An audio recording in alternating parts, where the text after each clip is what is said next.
bahwa Ressa Rosano adalah anak kandung saya. Denada ganti bio Instagram usai akui Ressa Rosano anak kandung. Inisial RR bikin haru. Babak baru kehidupan Denada Tambunan resmi dimulai. Setelah membuat pengakuan mengenai status Ressa Rizky Rosano, penyanyi itu langsung mengambil langkah nyata.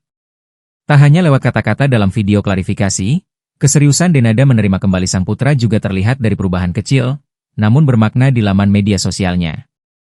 Denada langsung mengubah keterangan profil atau bio di akun Instagram pribadinya, Denada Indonesia. Sebelum drama pengakuan anak ini mencuat, publik mengenal Denada sebagai sosok ibu tunggal yang bangga pada putri sematawayangnya, Aisyah Aurum.